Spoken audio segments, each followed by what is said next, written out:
آج میں رانا ثناءاللہ کا خاص شکریہ کرنے آئی ہوں کہ اگر آج رانا ثناءاللہ یہ نہ کیس کرتے تو یہ جو سائفر ہے یہ دفن ہو جاتا،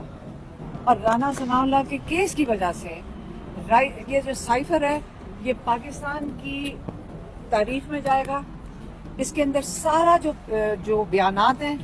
جو ریکارڈ پہ اوپر آ گیا، یہ ریکارڈ اب کبھی ختم نہیں ہو سکے گا اگر یہ رانا ثناءاللہ کیس نہ کرتے۔ اب ماشاءاللہ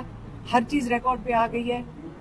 یہ جو جب کیس انشاءاللہ اب یہ تھوڑے دن گھسیٹیں گے اس کو، کیونکہ وہ بیچارے جو پروسیکیوشن والے ہیں یقین کریں کہ ان کے لیے بہت مشکل پیدا ہو رہی ہے اس کو آگے کھینچنے کے لیے۔ وہ اگلی ڈیٹس مانگ رہے ہیں، لیکن اب میں کہا ٹیوزڈے کی ہو گئی ہے۔ تو انشاءاللہ جب یہ جب کیس ختم ہوگا اور یہ کنوکشن جو ہے ختم ہو جائے گی، سسپینڈ ہو جائے گی، اس کے بعد یہ پورا ریکارڈ لے کر سارے بیانات جو 5-6 مہینے کی محنت ہے اس کو لے کے جانا چاہیے سپریم کورٹ میں۔ اس ریکارڈ کو کھلنا چاہیے، اور اس کے بعد چیف جسٹس سپریم کورٹ کو وہ والا سائفر کاغذ جو کسی نے نہیں دیکھا، جو ہائی کورٹ میں ججز جو ہیں وہ روزانہ کہتے ہیں کہ یہ کیا کاغذ ہے جس کو ہم نے دیکھا ہی نہیں ہے، یہ کون سا کاغذ ہے جس کے اوپر پورا کیس ہو گیا، ان کو سزائیں ہوگی 10-10 سال کی، ایک ایکس پرائم منسٹر اور ایک ایکس فارن منسٹر کو، وہ ہم نے کاغذ نہیں دیکھا۔ وہ کاغذ ماشاءاللہ آپ کو پتہ ہے کہ جب عمران خان کی بھی حکومت قائم تھی اس وقت قاسم قصوری نے چیف جسٹس سپریم کورٹ کو بھیجا تھا۔ وہ کاغذ ابھی موجود ہے، سائفر موجود ہے، جس کے اوپر ریکویسٹ کی گئی تھی کہ اس کے اوپر جوڈیشل کمیشن بنا کے اس کی انکوائری کی جائے۔ جب وہ کاغذ کھلے گا اس کاغذ کو، اور یہ جو سارا ریکارڈ سائفر کا تیار ہو گیا ہے، اتنا تفصیلاً یہ ریکارڈ ہے، جب ان دونوں کا اکٹھا جوڑیں گے تو چیف جسٹس کا کام ہوگا کہ ان کی شناخت کریں جن کے اوپر آرٹیکل 6 لگنا چاہیے غداری کا۔ بس آج کے لیے یہ کافی ہے۔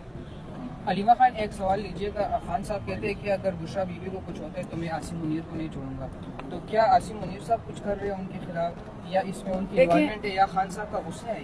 دیکھیں خان صاحب کا اس میں کوئی غصہ کیا ہونا ہے، وہ خود کہتے تو پھر رہے ہیں۔ یہ جو جنرل عاصم ہے اس نے کوئی کسر تو نہیں چھوڑی ہے۔ اگر وہ کر رہے ہوں گے جس کی وجہ سے عمران خان جیل میں اور جو بشریٰ بی بی جیل میں، یا وہ کر رہے ہوں گے یا پھر شہباز شریف کر رہا ہوگا، اور مجھے کوئی پاکستان سے باہر سے آگے کر رہا ہے تو اس کا بتا دیں،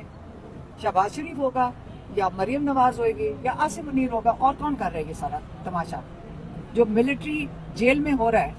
اور جو ان کے رشتہ دار آ کر بتا رہے ہیں، یہ جوان بچے پاکستان کا اثاثہ، ان کے ساتھ جو ان کی ہیوملیشن وہاں پہ ہوتی ہے، جو ہمیں پتہ چلا ہے۔ حسان نیازی کو 11 دن آئسولیشن میں رکھا گیا کیونکہ اس نے تھوڑا شور مچایا کہ ان باقی لوگوں کو مت تنگ کریں۔ آپ کو پتہ ہے عباد فاروق کا بھائی، اس کا بیٹا باپ کے غم میں 6 سال کا بچہ انتقال کر گیا تھا، اس کو میں چھوٹے سے ماں کو شہید کہوں گی، ٹھیک ہے۔ اب اس کے غم میں جس باپ نے اپنا غم سب سے مل کر کم نہ کر سکا اپنے گھر والوں سے، اب اس کے اوپر ذہنی تکلیفات ہیں، اس کو تکلیف ہے، اس کو نفسیاتی تکلیف ہے۔ اب اس کو جا کے جب یہ تنگ کرتے ہیں یا اس کی تذلیل کرتے ہیں یا اس کو ہیوملیٹ کرتے ہیں، تو وہ آپ سوچیں کہ اس کے اوپر کیا گزری ہوگی، جس کے لیے حسان نیازی نے اس کا اور تھوڑے سے اور لوگوں کو جن کو یہ تنگ کر رہے تھے ادھر نچلا عملہ، اس نے اس کے اوپر شور مچایا، تو کیا کیا، حسان نیازی کو کسی پوٹری میں پھینکا ہے 11 دن کے لیے، اور اس کو یہ دھمکی دی ہے کہ اگر دوبارہ کرو گے پھر ڈال دیں گے۔ اور پھر لوگ ہمیں کہہ رہے ہیں کہ مت بات کرنا کہ یہ ملٹری جیل تھا، وہ پتہ نہیں ان کے اوپر اور کیا ظلم کریں گے، کیا کر لیں گے، مار دیں گے ہمارے سارے بچوں کو، اس لیے مار دیں گے کیونکہ ان کو ڈر لگ رہا ہے۔ اگر ان کو ڈر لگ رہا ہے ان کو اور ڈرنا چاہیے۔ اگر ان بچوں کو کچھ ہوتا ہے یہ بھول جائیں کہ ہم یہاں چپ کر کے بیٹھے رہیں گے، ایک ایک جو ظلم کر رہا ہے اس کو بھی ڈرنا چاہیے۔ یہ بس بہت وقت ختم ہو گیا ہے۔ اگر ہمیں دھمکی کسی نے اور آئندہ دی کہ ملٹری جیل کے اب کی بات نہیں کرنی تو، اور حسان نیازی کی بات نہیں کرنی، یا عباد فاروق کی بات نہیں کرنی، یا جو اور لوگ ہیں ملٹری جیل میں بات نہیں کرنی، تو پھر ہم اپنی عدالتوں کے باہر آ کے بیٹھ جائیں گے کہ ہمارے سارے بچوں کو یا رہا کیا جائے یا ان کو سزا دی جائے، اور سزا بھی ملٹری جیل میں نہیں ہوئے گی، ایک کرنل صاحب نہیں کریں گے کیونکہ ان کا کام نہیں ہے سزائیں دینا. ہمارے پاس یہاں پہ کورٹ ہے, ان کا یہاں پہ ٹرائل چلنا چاہیے,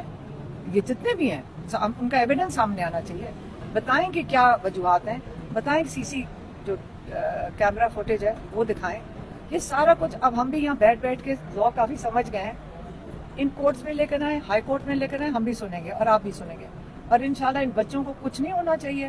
اگر وہ ہمیں دھمکیاں دے سکتے ہیں, ہم بھی ان کو وارننگ دے سکتے ہیں کہ ہمارے بچے بزرگ جتنے آپ نے ملٹری جیل میں رکھے ہوئے ان کے ساتھ کچھ نہیں ہونا چاہیے. جو کرنے والے ہیں وہ بھی تیار ہو جائیں سزا کے لیے, کیونکہ یہ ظلم ہے اور یہ بے انصافی ہے.